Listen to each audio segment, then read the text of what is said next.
আমাদের জেলা পরিষদের সদস্যা মমতা সরকার ধর মহাশয়াকে এটি করতালি সকলকে অনুরোধ করব। ধন্যবাদ। আমরা বরণ করে দিচ্ছি আমাদের পঞ্চায়েত সমিতির সদস্যা কোহিনুর বিবি সুমা বিবিকে। আমি অনুরোধ করব সুমা বিবিকে একটু জোরে করতালি।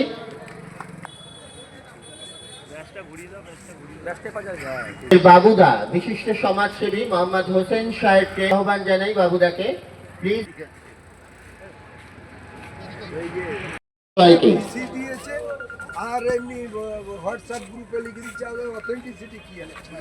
উপপ্রধান মাধব দেবনাথকে মঞ্চে স্বাগতম জানাই।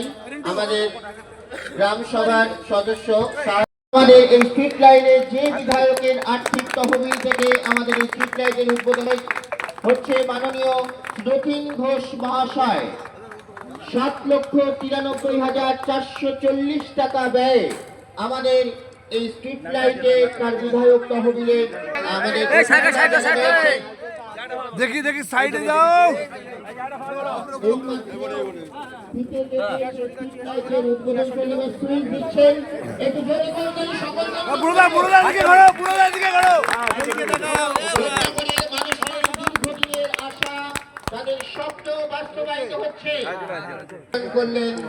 পুষ্পস্তবক দিয়ে মাননীয় মন্ত্রীকে সম্বোধিত করার জন্য, স্মারক তুলে দেওয়ার জন্য আমি মতিয়ার ভাই এবং খবির ভাইকে অনুরোধ করছি। মতিয়ার উত্তরীয় করিয়ে বরণ করে নিচ্ছি। এবার আবারও বলি, জনাব রফিউল আহমেদকে জোরে করতালি উত্তরীয় করিয়ে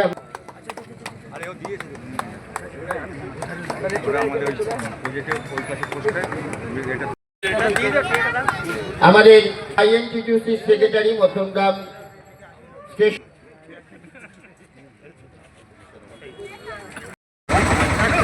পুষ্পস্তবকে বরণ করে নেবেন।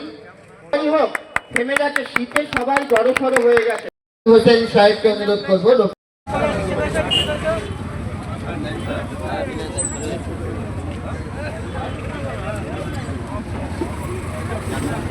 জান মোহাম্মদকে অনুরোধ করব। দীপঙ্কর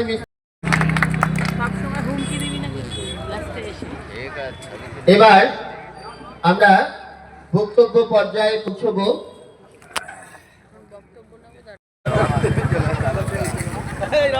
সেই যে পিছনে সেই যে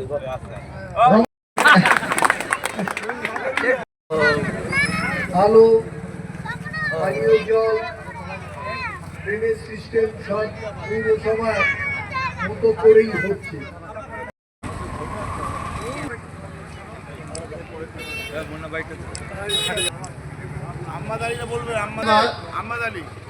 আহমদ আলী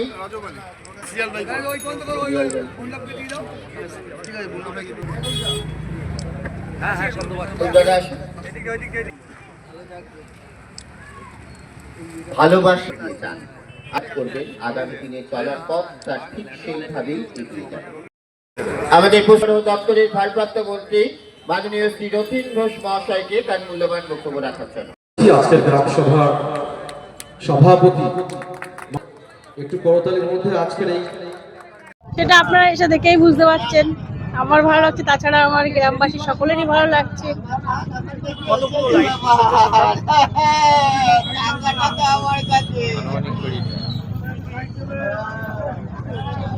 এবং সামনে আপনাদের ব্রিজও উদ্বোধন আছে, তার জন্য প্রস্তুতি আছে ব্রিজের জন্য তৈরি। আচ্ছা, আমি বলছি করেছিল কাজ করবার জন্য, তাদের দোয়া আশীর্বাদের মধ্য দিয়ে আমি নির্বাচিত।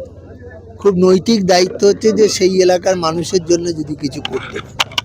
আমাদের নেত্রী আমাদের নিরলসভাবে শিখিয়েছেন যে আমরা যেন মানুষের পাশে থাকি, সে উন্নয়নে হোক, হাসপাতালেই হোক, যেখানেই হোক, যে কোনো কাজে আমরা লাগবো, সেই কাজে যেন আমরা থাকতে পারি। তারই হিসেবে আজকের এই সাঁঝবাতি নামে যে প্রকল্পের উদ্বোধন হলো, যেখানে বিধায়ক এলাকায় প্রায় 8 লক্ষর কাছাকাছি অর্থ আমরা দিয়েছিলাম এবং তার পরিপূর্ণ রূপদান হয়েছে। তার জন্য আমি নিজে গর্বিত যে ভালোভাবে কাজটা হয়েছে এবং এলাকার মানুষের সুবিধা হয়। কত টাকা ব্যয় এটা নিয়ে? 7,93,440, মানে 8 লক্ষ টাকা আমি দিয়েছিলাম, তাদের কিছু না। SIR অ্যাম্বুলেন্স করে মানুষকে শুনানিতে যেতে হচ্ছে, অদ্ভুত পরিস্থিতির মুখে বয়স্ক মানুষ, কি বলবে? দেখুন, নির্বাচন কমিশন যখন ভোট হয় দেখবেন 80 বছরের লোকদের বাড়ি বাড়ি থেকে ভোট নিয়ে যায়।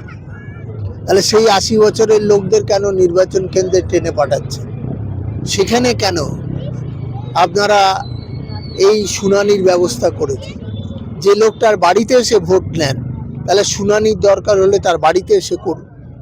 এটাই আমাদের দাবি নির্বাচন কমিশনের কাছে, যে 80 বছরের ঊর্ধ্বে যেসব মানুষরা আছেন তাদের যেন বাড়িতে শুনানি হয়। কারণ একটা ভুল প্রথমেই করেছেন, যে আপনারা এই সমস্ত মানুষরা দীর্ঘদিন ধরে এখানে বসবাস করে, তাদের অথরিটি নিয়ে চ্যালেঞ্জ হয়েছে। তারপরেও এই ধরনের যখন ব্যবস্থা করেছেন, নিশ্চয়ই মানুষ আপনাদের কাছে তাদের যে ডকুমেন্টস আছে নিয়ে যাবে। কিন্তু এই বছরের বয়স্ক মানুষদের, তাদের এই যে কষ্ট দেয়া, এটার প্রতিবাদ কিন্তু হবে আগামী দিন।